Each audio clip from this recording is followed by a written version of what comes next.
just the height of patience. Listen, if the patient is impatient, why can't you be patient? I just can't be patient, Ash. You be patient, okay? नहीं ना।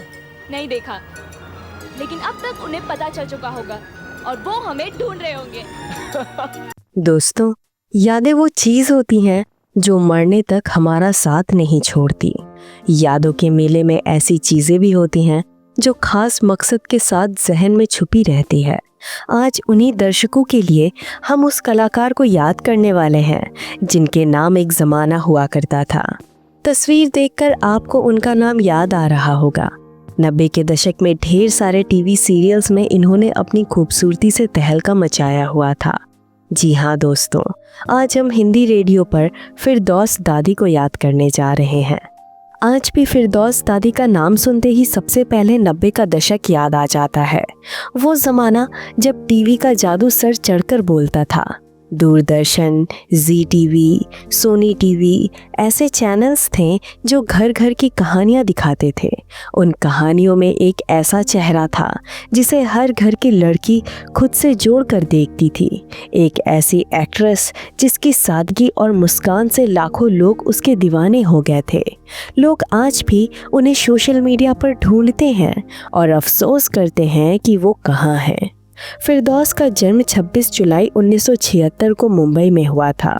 उनकी पढ़ाई लिखाई भी यहीं हुई। फिरदौस ने अपनी एक्टिंग की शुरुआत 1992 में फिल्म तहलका से की थी। इस फिल्म में वो मुकेश खन्ना की बेटी डॉली बनी थी, लेकिन फिल्म के बाद भी उन्हें वो पहचान नहीं मिली जिसकी वो हकदार थी। इसके बाद उन्होंने टीवी की तरफ रुख किया। टीवी की दुनिया में उन्होंने 1994 में बनेगी अपनी बात सीरियल से कदम रखा। ये जी टीवी का एक पॉपुलर सीरियल था जिसमें उनके साथ इरफान खान, शेफाली शाह, आर माधवन जैसे कई बड़े कलाकार भी थे। रिया के किरदार में उनकी नेचुरल एक्टिंग को खूब पसंद किया गया और बस इसी के बाद वो टीवी की दुनिया में छा गई। 90 के दशक में उन्होंने कई यादगार रोल निभाए। उसी साल वो गृहलक्ष्मी का जिन और इम्तिहान जैसे सीरियल में नजर आई। इम्तिहान सीरियल में उन्होंने पूजा का किरदार निभाया था जो आज भी लोगों को याद है। इसमें वो रेणुका शहाणे की छोटी बहन बनी थी। फिर उन्होंने 1995 में वंश और 1997 में राज कहानी जैसे सीरियलों में काम किया। 90 के दशक के बच्चे तो आज भी ये मानते हैं कि वो ज़माना सबसे बेस्ट था जब दूरदर्शन और बाकी चैनल उनका मनोरंजन करते थे। लोग कहते हैं कि फिरदौस उस दौर की एक ऐसी एक्ट्रेस थी जिनसे हर लड़की खुद को आसानी से जोड़ सकती थी।